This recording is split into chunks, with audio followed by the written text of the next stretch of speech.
Qué bueno poder estar en la presencia del Señor. No hay nada mejor.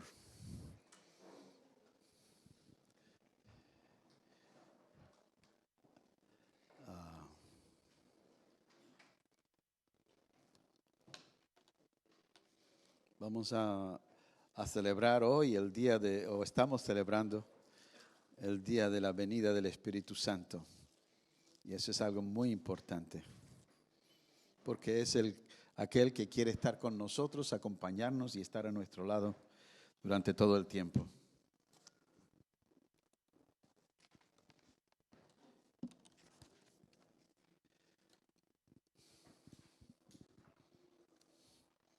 No hay nada mejor que estar en su casa, ¿verdad?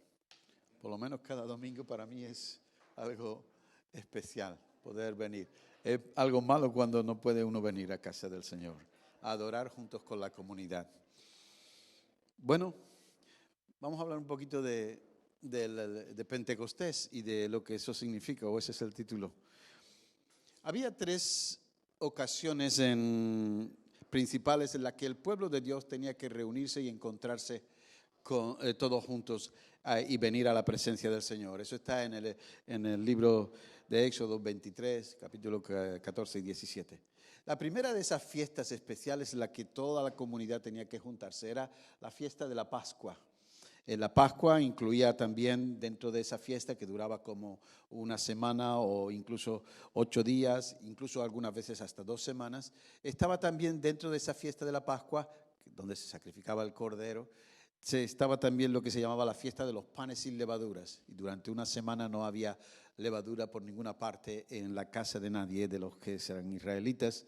Y también junto en esas fiestas se celebraba otra fiesta un poco más pequeña, que era la de la presentación de las primicias o de los primeros frutos, en los que se iba y ofrendaba a Dios pues las primeras gavillas que había, se les llevaba ante el Señor como diciendo: Señor, esto es lo primero que ha producido la tierra en este año, esta cosecha, la ofrendamos para ti, para que tú bendigas el resto de la cosecha que iba a seguir creciendo hasta que llegase la primavera y el verano, ¿no? La segunda fiesta más importante era la fiesta de Pentecostés, que era como también era la fiesta de la cosecha, cuando se estaba terminando de recoger el grano, el trigo. Entonces era una fiesta para festejar, para celebrar, para alegrarse. Y en esa fiesta de la cosecha se celebraba 50 días después de haberse ofrendado esas gavillas que se habían recogido, esos primeros frutos. Pues se traía todo el resto de la cosecha delante de la presencia del Señor, se daba gracias, se ofrecían frutos y había ofrendas. También se celebraba ahí, era el final de la fiesta de los panes y levadura, también una pequeña fiesta que había entre medio, en la que se celebraba pues que ya era tiempo de festejar, porque se había recogido todo lo que Dios había provisto, ¿no? Y después pues estaba la tercera fiesta más importante, que era la fiesta de los tabernáculos, donde después de recogida la cosecha a final del año pues se recogían los frutos del campo y la gente tenía que celebrar. Tabernáculos, hacían cabañas, recordaban el tiempo que habían pasado en el desierto y celebraban que Dios les había dado una buena tierra. Pero la fiesta que realmente era de celebración era la de Pentecostés.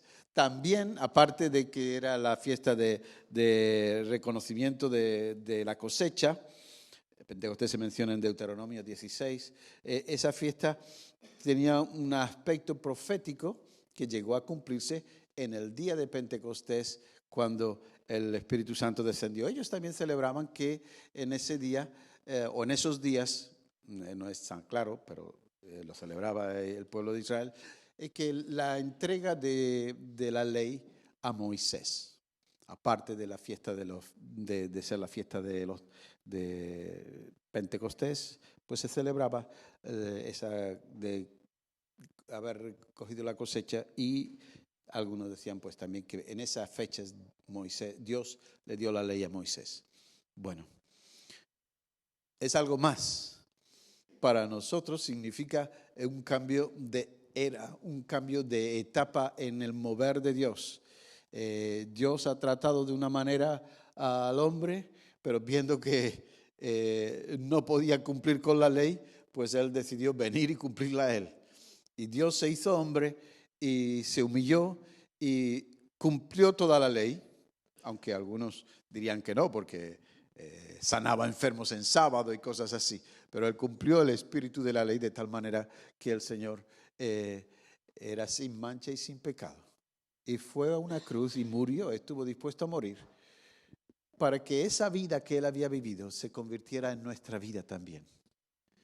Obedeció al Padre en todo, que ese era el plan, pero el hombre se equivocó y se inventó las cosas que no debía, se creyó las mentiras del diablo y tuvo que venir el Señor. Y muere en una cruz, paga por nosotros y conquista a la muerte, vence al pecado y vence durante toda su vida las tentaciones del enemigo. De tal manera que resucita no ya como solamente el Hijo de Dios, sino que resucita como el nuevo hombre.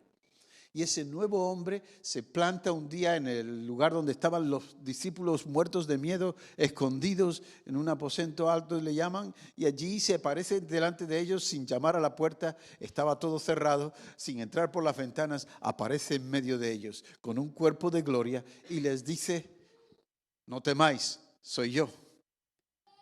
Y soplando sobre ellos le dijo: recibid el Espíritu.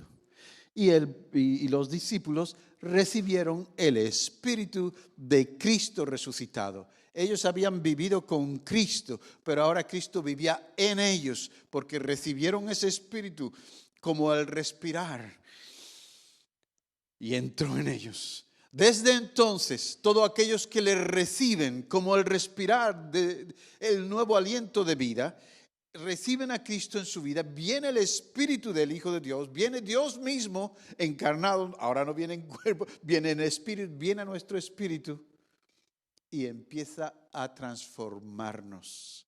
Empezamos como un bebé porque empezamos una vida nueva, no la vida vieja quedó atrás. Y sobre todo cuando los discípulos empezaron, en el libro de hecho lo vamos a ver, le decía a la gente: arrepentíos, creed el Evangelio y bautizaos para perdón de vuestros pecados, dice el apóstol Pedro en el libro de Hechos. Eso significa que cuando ellos creían y daban el paso de fe y obedecían y se bautizaban, estaban naciendo de nuevo a una vida diferente, la vida en Cristo, la vida con Cristo dentro. Pero claro, como toda vida, la vida tiene que crecer y desarrollarse. La vida no es de repente ya soy todopoderoso y ya las tentaciones no pueden conmigo. No, la vida es un proceso de crecimiento y desarrollo. Y mala cosa es cuando nace una criatura y no crece. Si no crece es porque no tiene alimento, si no crece es porque no tiene cuidado, no tiene amor o no tiene limpieza. Pero si ha caído en una buena familia, esa criatura va a crecer amado, alimentado y cuidado. Y entonces va a desarrollarse. Eso es una alegoría dentro de la iglesia. Los que nacen de nuevo tienen que crecer y debemos de madurar. El Espíritu de Dios ya está en ellos, pero como todo, tiene que desarrollarse en nosotros. Ahora, el día de Pentecostés, si vienen al capítulo 2 del libro de Hechos, dice así las Escrituras.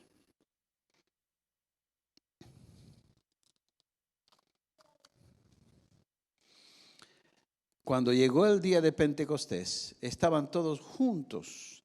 La versión de Reina Valera dice, unánimes juntos, en un mismo lugar. Y de repente vino del cielo un ruido como el de una violenta ráfaga de viento y llenó toda la casa donde estaban reunidos.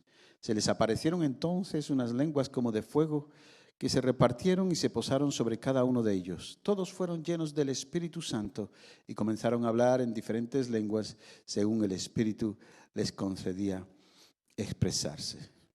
Y saben toda la historia que viene después, que ellos empezaron a hablar en lenguas y mucha gente que vivía allí se acumuló, vino una multitud, y esa multitud pues estaban asombrados porque oían hablar. Primero el estruendo les sonó un ruido tremendo.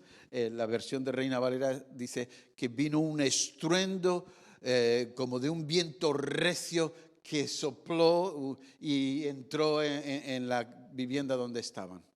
Bien, esa experiencia que tuvo la primera iglesia es lo que Dios quiere para cada uno de sus hijos, que ya tienen el Espíritu.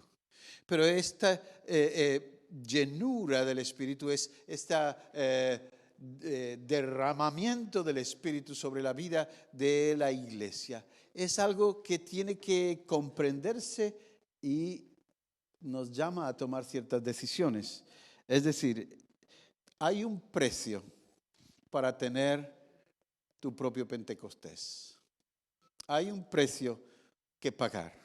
Si recuerdan, en el capítulo 1 de Hechos, le dijo el Señor, no me acuerdo qué verso era, el 8, ¿no? Les dijo, habiendo dicho esto, mientras los miraban, les dijo el Señor a sus discípulos: quedaos vosotros en la ciudad de Jerusalén hasta que hayáis recibido la promesa del Padre que enviaré, el Espíritu Santo. Y me seréis testigos en Jerusalén, en Judea, en Samaria y hasta lo último de la tierra. Lo que el Señor está diciendo aquí, y esto es lo que quería enfatizar, la palabra testigos en el original es martus, y martus viene de un verbo griego que es martureo, que significa, ¿cómo lo llamamos? Significa mártir, de donde viene nuestra palabra mártir. Un mártir es el que está dispuesto a dar un testimonio y arriesga su vida. En otros tiempos, eso de los testigos falsos no se admitía. Si tú dabas un testimonio y era falso, lo ibas a pagar muy caro. Entonces, se arriesgaban cuando uno daba un testimonio. No, yo doy fe que esto es así. Y si nosotros queremos recibir nuestra experiencia de la llenura del Espíritu, nuestro propio Pentecostés, tiene que haber un compromiso de entender que el ser lleno del Espíritu conlleva riesgos. Te pueden hacer mártir. De hecho, el Señor dice, tenéis que ser mártires, tenéis que ser mis testigos. ¿Para qué queremos el Espíritu Santo si no testificamos? Entonces, si estás dispuesto a correr el riesgo de que te apedreen o de que te ajusticien, los primeros cristianos sabían, miren, en la historia nos dice que de los 11 apóstoles que estaban allí en el aposento alto, los 11 murieron no por muertes naturales, que todos ellos fueron mártires. Y eso lo enseña la historia, lo cual significa que hay un riesgo. Porque si yo le digo, Señor, lléname, bautízame, quiero estar lleno y tomar todos esos dones que tú das, estás corriendo un riesgo. Eso lo saben algunos misioneros que van a lugares donde no es tan fácil ser cristiano. Y oye, saben que corren un riesgo. Pero cuando nosotros estamos determinados a decir, acepto el ser testigo de Jesucristo, es decir, acepto que puedo convertirme en un mártir si Dios no lo evita, y porque todos los demás lo fueron, entonces estamos dispuestos a pagar el precio. ¿Qué significa esto? Significa sencillamente lo que Pablo decía de sí mismo: ya no vivo yo, vive Cristo en mí. Y lo que ahora vivo en la carne, lo vivo en la fe del Hijo de Dios, el cual me amó y se entregó por mí.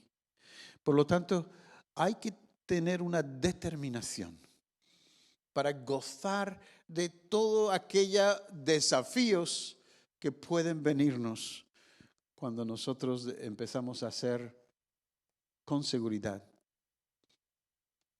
mártires o testigos. Pero si estás dispuesto, si dices sí, Señor, aunque tú ya dijiste sí, vamos a ver, entiéndanlo. Cuando bajaste a las aguas ya te estabas diciendo, acepto la muerte de Jesús como mi muerte y salgo del agua y acepto su vida como mi vida. Pero en el proceso de madurar la idea, uno descubre que, pero es que esto era algo más que simplemente un rito. Esto es un compromiso. Bueno, pues entonces comprométete realmente, dice el Señor. Ya estás madurando. Quizás antes no sabía todo lo que hacía porque no te lo explicaron todo, pero ¿tú quieres más? Yo te doy más. Pero tienes que estar dispuesto. Es decir, pagar el precio. Y cuando una iglesia está dispuesta a pagar el precio, cosas pasan. Allí estaban todos juntos, dice el texto. Y 2:1, cuando llegó el día de Pentecostés, estaban todos unánimes juntos, dice Reina Valera. ¿Y qué es eso de estar unánimes y juntos? Porque una condición es aceptar que tengo que morir cada día para ser testigo de Jesús. Pero eso de estar unánimes y juntos, ¿qué significa? Miren conmigo lo que dice Hechos capítulo 4, en el verso 32. Dice, todos los creyentes, o Reina Valera dice, la multitud de los que habían creído eran de un corazón y un alma. Y la Nueva Versión Internacional dice, eran de un sentir y un mismo pensar. ¿Qué significa eso? Ser de un solo sentir y un solo pensar, o ser de un solo corazón y un alma, significa una unidad, un vínculo muy especial. Nosotros, como vivimos en esta parte del mundo y somos occidentales, pues no le hemos dado cuenta de lo que es eso, porque somos una cultura muy individualista. Pero Dios no está pensando en ti únicamente. Él está preocupado, interesado en ti, en tanto en cuanto tú eres parte de su proyecto dentro de su iglesia.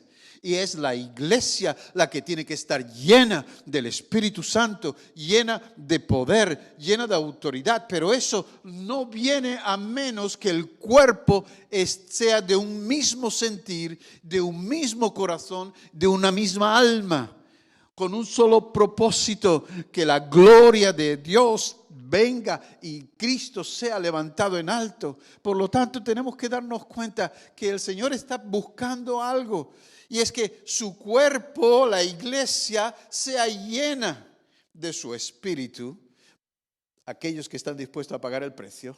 Pero no solamente eso, aquellos que están dispuestos a decir, bueno, tenemos que ser uno. Dice el texto, todos los creyentes eran de un solo sentir y pensar. Nadie consideraba suya ninguna de sus posesiones, sino que las compartían. Los apóstoles, a su vez, con gran poder, seguían dando testimonio de la resurrección del Señor Jesús. La gracia de Dios se derramaba abundantemente sobre todos ellos, pues no había ningún necesitado en la comunidad. Oiga, eso es también ser lleno del Espíritu. Una comunidad que va a ser conocida porque no hay necesitados allí. Y algunas veces no sabemos cómo se llama la persona que tenemos sentada al lado. Eso no es una comunidad, que están todos unidos junto con una misma alma y con un mismo corazón, con un mismo pensar y con un mismo sentir. Esto no significa que ahora todos tenemos que tener al pie de la letra toda la doctrina exactamente igual. No estamos hablando de doctrina, estamos hablando de un corazón y un alma. Y el corazón de la iglesia y el alma de la iglesia tienen que estar unidos. Y cuando nosotros sabemos que un hermano tiene necesidad, no tengo que ir a contárselo a nadie. Tengo que ir inmediatamente a ver cómo puedo yo aportar, cómo puedo yo colaborar. Algunos, dice el texto que algunos vendían sus propiedades y la traían a los apóstoles. Oye, que he ganado tanto al vender el terreno. Y ahí está el dinero. Úsalo para la comunidad. Que no haya y ustedes saben lo que lo que suena en una comunidad como un pueblo como Alhaurín de la Torre, que en esa comunidad de fe no hay nadie que tenga necesidad. Porque en el mundo hay muchas necesidades. Y en el pueblo de Alhaurín también. Pero que hay una comunidad donde nadie dice, esto es mío, sino, ¿cómo puedo colaborar? Ayer dando una clase me preguntaban eso de la bendición. Creo que lo comenté aquí una vez. Ya no podemos estar diciendo que Dios te bendiga. Un día, yo era jovencito, pero en la iglesia el predicador nos dijo, tienes que dejar de decirle a la gente que Dios te bendiga y empieza a decirle, ¿cómo te puedo bendecir yo? Y eso cambia mucho la cosa, ¿sabe? A mí me pasó, yo terminando, obedeciendo lo que la enseñanza, pues inmediatamente cuando terminó la reunión le doy una mano a una chica que estaba allí y le digo, ¿cómo te puedo bendecir yo? Y ¿saben qué me dice? Pues mira, no tengo dinero para el autobús. Y metí la mano en el bolsillo. Toma, la bendije. Y se fue contenta y agradecida. Se había ido bendecida, no solo por la palabra, también por un hermano. Lo que no le dije es que ese dinero era para mi billete de autobús. Así que me tuve que ir andando hasta casa. Y llegué bastante tarde. Pero bueno, pero yo iba gozoso porque había bendecido. Cuando nosotros nos damos cuenta de que el amar y el ayudar y ser de un mismo corazón y de un mismo sentir y de un mismo pensar, ser un mismo alma, es cuando el Espíritu Santo está controlando y moviéndose en su iglesia. Entonces, ya no que Dios te bendiga hasta la semana que viene. No, ¿cómo te puedo bendecir? ¿Y esto qué significa? Que estamos buscando unidad. Estaban juntos y unánimes, eran de un mismo sentir, de un mismo pensar, era de un mismo corazón, de un mismo alma. Y sabe, cuando nosotros estamos unidos, hemos decidido que vamos a aceptar lo que el Señor nos mande, incluso la muerte, porque para eso somos testigos. Y cuando hemos decidido eso, nos integramos en la comunidad de fe. Y la comunidad de fe está unida. Eso trae un estruendo. El estruendo fue que había tal unidad que el Espíritu Santo sopló como un viento recio dentro de la iglesia, dentro de aquel lugar donde estaban reunidos, de tal manera que el edificio retumbó y aquello fue como un trueno que sonó y la gente empezaron a correr. ¿Qué está pasando? ¿Qué ha pasado allí? Y había tal bullicio, tal ruido, porque después vengo a referirme que aquel ruido, aquel estruendo que dice la traducción, no era producido solamente por ese viento que entró y que hizo como una explosión y las paredes retumbaron y el edificio se movió y la gente estaba asombrada y acudía. No solamente era eso, es que después vino como lenguas de fuego, como relámpagos sobre la cabeza de cada uno y empezaron a hablar en otros idiomas y a hablar en otras lenguas y a magnificar a Dios y a profetizar. Y todos los que estaban allí, yo no sé si eran solamente los 11 o si eran los 120, pero si eran 120, y creo que sí eran 120, porque aquella gente empezaron todos a hablar y a alabar a Dios como le venía el Espíritu y les daba que hablaran. Eso significa que también hacían ruido. Y el Espíritu Santo, dice el texto, vino del cielo un estruendo. El estruendo lo aporta el Espíritu Santo, pero también nosotros aportamos estruendo. Cuando realmente estamos alabando, glorificando a Dios y exaltando su nombre y declarando en el idioma que te venga. Y además estás profetizando. Ahí hay un estruendo.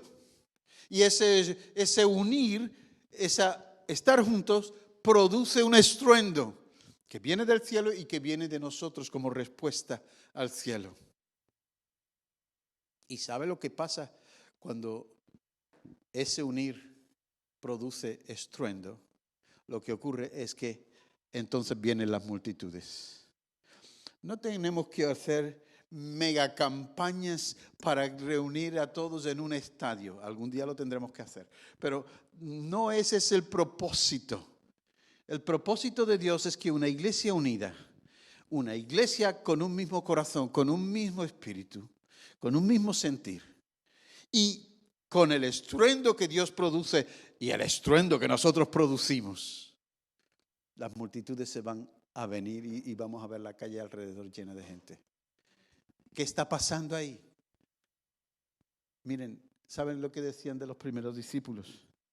Decían, mirad cómo se aman. Y reconocían que habían estado con Jesús. Bueno, ¿cómo nos amamos? ¿Se nota que estamos con Jesús en comunión con el Señor? ¿Se nota que estamos en comunión los unos con los otros? Porque comían juntos, tomaban el pan y el vino en memoria de Él. Cada vez que hacían una cena, además recordaban la muerte del Señor. Y comían el pan y bebían la copa en unidad. Y se fortalecía el cuerpo en unidad.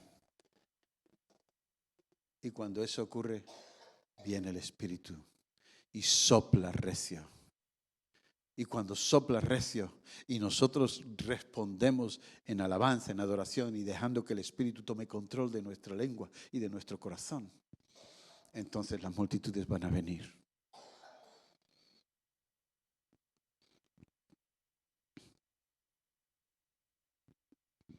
¿Qué dice el texto? Para mí es algo muy llamativo. Dice, al oír aquel bullicio se agolparon, en la otra traducción dice estruendo, se agolparon y quedaron todos pasmados porque cada uno de los que escuchaban hablar en su propio idioma. Quedaron pasmados, quedaron asombrados. ¿Qué es esto? ¿Qué está pasando? Pero cuando nosotros no estamos dispuestos a pagar el precio. Y seguimos siendo una iglesia en la que consideramos que cada uno tiene su propia particularidad y su individualidad. El Señor no quiere que dejemos de ser nosotros, pero sí quiere que haya un corazón y un mismo sentir, un alma y una misma ganas de servirle. En unidad viene el estruendo y con el estruendo se sienten atraídos las multitudes. Y nosotros tenemos que preguntarle a Dios, ¿cómo podemos hacerlo? Sí, es verdad, manifestaciones de los dones es glorioso, pero no vemos tantas manifestaciones de los dones espirituales entre nosotros, precisamente porque no hay esa unidad o esa disposición a perder la vida. Pero cuando estamos dispuestos, hemos dicho, lo he entregado todo, me rindo, tú mandas, lléname y si lo que me das me va a costar la vida, lo que tú me das es mejor que la vida. Entonces, estamos dispuestos.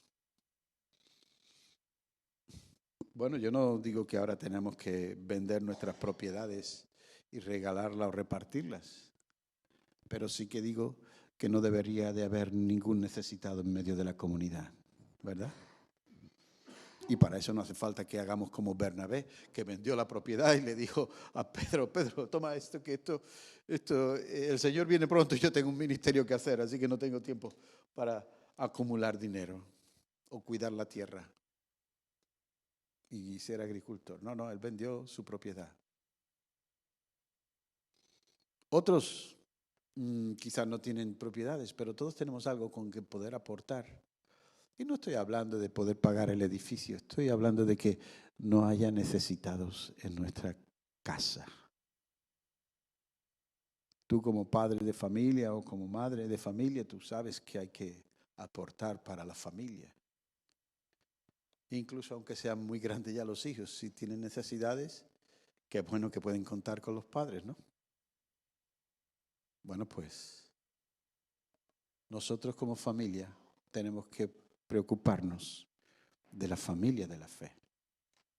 Pablo criticaba, y los que no proveen para las viudas de su propia casa, y que, porque algunos empezaron a aprovechar, bueno, porque la iglesia mantenga a las viudas. Y dice, no, el que no provee para sus propias viudas es como un anatema, se ha apartado de la fe, que quiere aprovecharse de la iglesia. No, no es que la iglesia, algunos se van a aprovechar, algunas veces puede que ocurra, ¿no?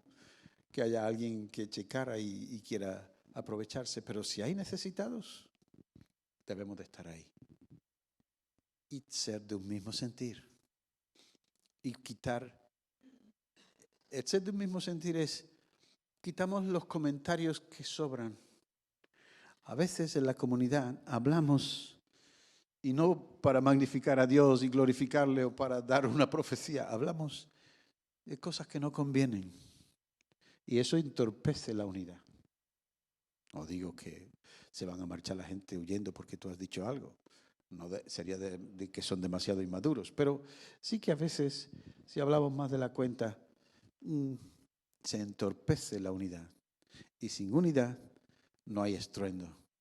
Y si no hay estruendo, no vienen las multitudes. Pero el día de Pentecostés era el día en que se celebraba el servicio, la entrega de la cosecha. Tú eres el que ha cosechado, tú eres el Dios que ha provisto para que nuestra tierra floreciera y diera fruto. Y en alguna manera u otra todos tenemos que celebrar que Dios nos ha dado fruto y bendiciones, pero hay más. Y el Señor no se conforma con lo que tenemos ahora, que somos 100, 120, todos juntos. No. El Señor está hablando de multitudes. El Pentecostés era para alcanzar las multitudes, para ir hasta lo último de la tierra y que allí haya alguien que necesite oír del Evangelio de Dios. Y tú vas y le predicas. Y es más, en su idioma. Y si no lo puedes aprender, le tienes que pedir al Espíritu Santo que te dé el idioma adecuado para poder hablarle a esa gente. Tengo un amigo en Ceuta que estaba, el pobre, vino al norte de África, casi cuando yo llegué a pastorear en Ceuta, él llegó también un año después. Y estuvo 5 años estudiando el árabe derilla del norte, el derilla, el árabe, el dialecto derilla. Y después de 5 años, no le entraba en la cabeza. No, sabía palabras, claro, pero no podía ni siquiera hacer frases. Y el hombre se desesperó. Y decidió, Señor, voy a dejarlo. Y había una conferencia aquí en Málaga y él se vino. Esto me lo contó él a mí. Había un evangelista muy famoso antiguo que era argentino, no sé si lo han oído hablar de él. Pero bueno, era un evangelista muy conocido de renombre. Y él estuvo en la reunión, hizo un llamado al frente y este misionero pasó al frente porque tenía que tomar una decisión, si se volvía a su tierra o si seguía ahí. Y se quebrantó y lloró y allí se quedó y no se levantaba. La gente se fue, él seguía llorando e invocando a Dios que le dijera algo y lo dejaron allí. Y cerraron y se fueron. Como había más reuniones, pues después vendrían. Pero él dice que esa fue su experiencia con el Espíritu. Se levantó de allí, no habló en lenguas, pero se levantó de allí y se fue con la convicción de que el Señor le decía, tú tienes que seguir ahí. no te vuelves a tu tierra. ¿Y saben qué ocurrió? Que de repente todo lo que había estudiado y que nunca había podido comprender, se puso en su sitio, y cuando llegó, empezó a hablar con el árabe, con el siguiente árabe que se encontró, y lo estaba entendiendo y él lo estaba expresando. Hoy habla muy bien el Derilla, y claro, pasa muchos más años, pero el Señor le dio la gracia de poder hablar, que antes no era capaz, ni podía, ni sabía articular. La pronunciación es difícil, todo. De repente, desde aquel encuentro con el Señor, tuvo su bautismo en alguna manera y empezó a hablar y poder comunicar el mensaje de Jesús a aquellos que no lo tienen. Nosotros tenemos que entender esto. Cuando venimos delante de la presencia del Señor y buscamos la unidad, y buscamos su ayuda, su unción, para poder, no para poder decir, mira los dones que tengo, sino para poder bendecir a aquellos y cumplir con la gran comisión que nos corresponde a cada uno y llevar el evangelio a otros. Entonces es que tienes tu bautismo, porque Dios te da la gracia. No olviden que los dones son regalos. No es que te lo merezca, no es que has trabajado mucho para tenerlo, es que Dios te lo da porque Él quiere darte dones, eres su hijo, te quiere mucho y no pasa nada. Dios da. Yo recuerdo de jovencito que me iba a marchar, voy a salir con los amigos, y mi padre decía, ven aquí, y me metía un billetito, poco porque no éramos ricos, pero me metía un billete en el bolsillo. De los hombres no van sin dinero a la calle. Bueno, gracias, papá. Oye, qué alegría tener un padre así. ¿Saben qué? Nuestro Padre está dispuesto a darnos mucho más de lo que pedimos o tan siquiera imaginamos. Pero tenemos que estar dispuestos a ir.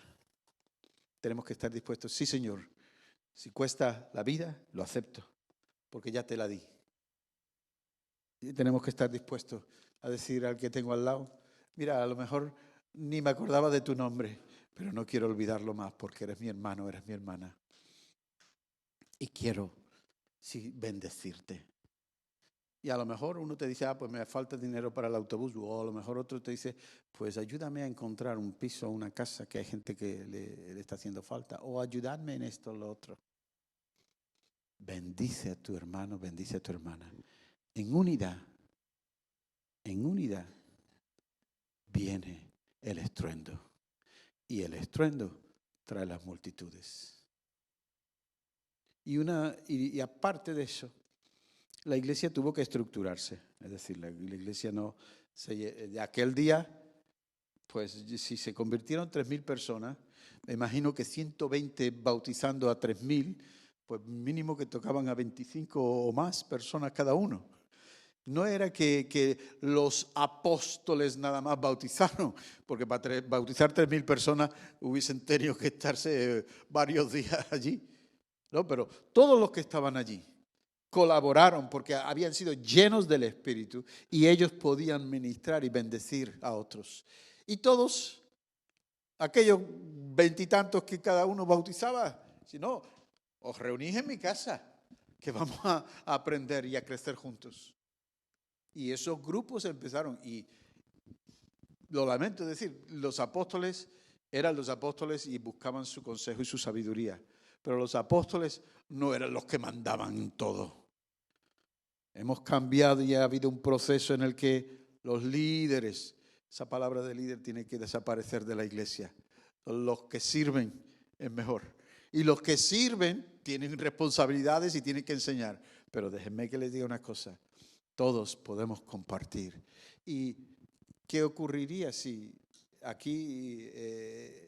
no sé si no llegamos a 120, pero si se nos vienen 3.000 personas, pastor, tenemos que tener la estructura planificada para que no importe la cantidad de gente que venga, podamos estructurar. ¿Y saben qué? Esta iglesia está empezando.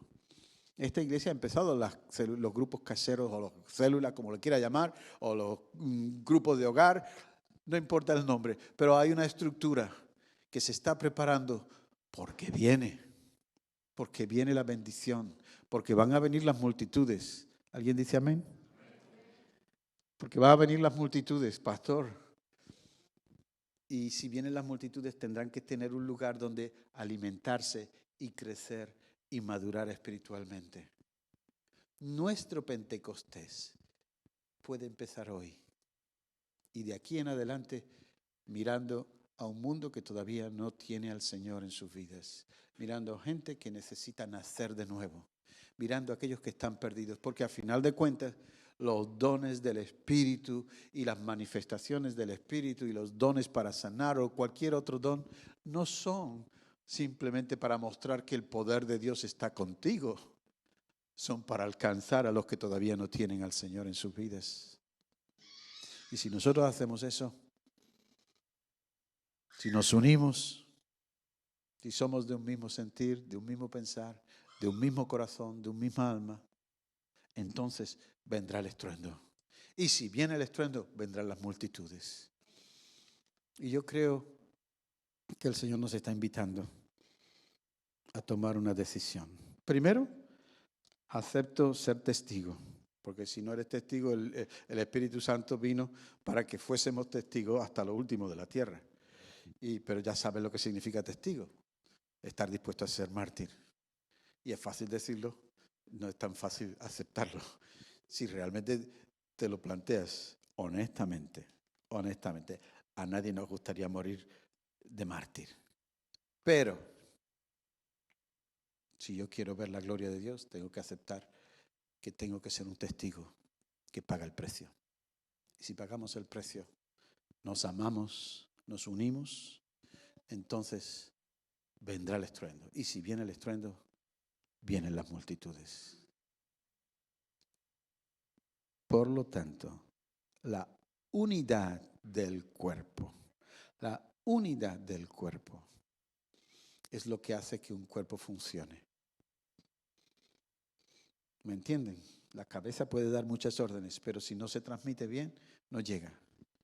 Y Cristo es nuestra cabeza, pero Él nos habla personalmente desde nuestro interior por su Espíritu, pero también nos habla a través de los demás, de los hermanos que Dios ha puesto a tu lado, del hermano, de la hermana. Y no solamente nos habla a través de otros, nos habla también a través de su palabra, nos habla en nuestro espíritu.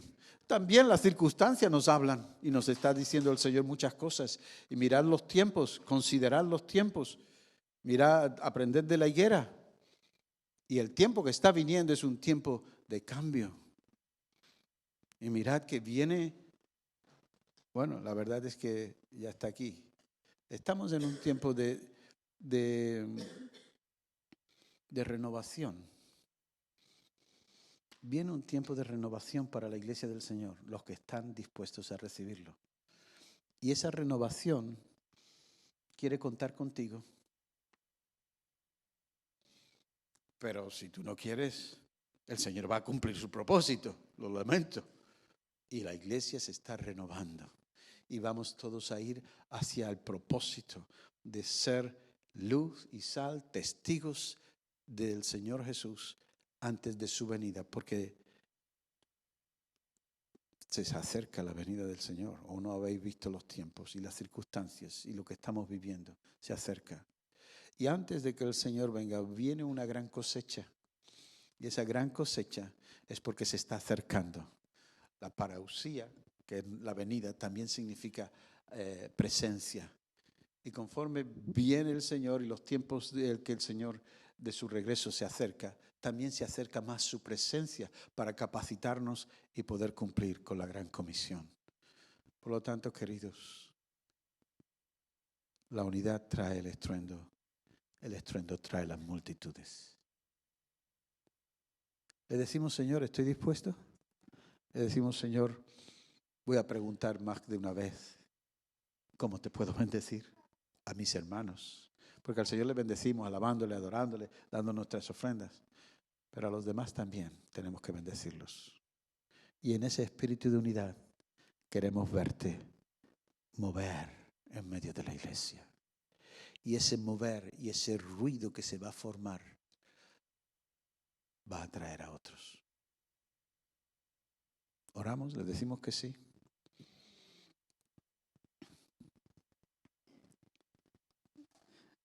Señor,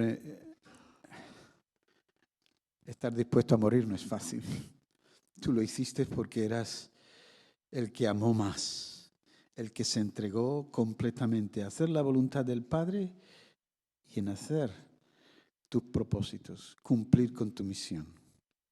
Y lo hiciste perfectamente, como todo lo que tú haces. Amado Señor, danos la gracia de atrevernos a ser verdaderos testigos, de aceptar que el ser testigo puede conllevar ser mártir. Y desde esa actitud, enséñanos a amarnos los unos a los otros más, compartir más, dar más, ser generosos en lo que tú nos das a cada uno y unirnos al cuerpo. Y todos unidos, Señor, concédenos el escuchar tu mover. Concédenos oír el soplo de tu viento. Concédenos percibir que estás soplando sobre la iglesia para renovarla. Manda, Señor, ese viento recio que cambia las cosas, que se lleva lo que no sirve y que renueva. Manda ese viento a nuestras vidas como iglesia, porque estamos decididos a estar unidos en ti. Y conforme tú soplas y el ruido viene y el estruendo suena, haz que otras multitudes puedan acercarse a ti y que este pueblo pueda oír que tú eres el que está sentado en el trono, que tú eres el Señor que regresa, que tú eres el Dios que los ama. Por eso oramos por que hagas tu obra en nosotros, para que puedas hacer tu obra en este pueblo. Y por eso oramos, Espíritu Santo, en el nombre santo de Jesús. Amén y amén.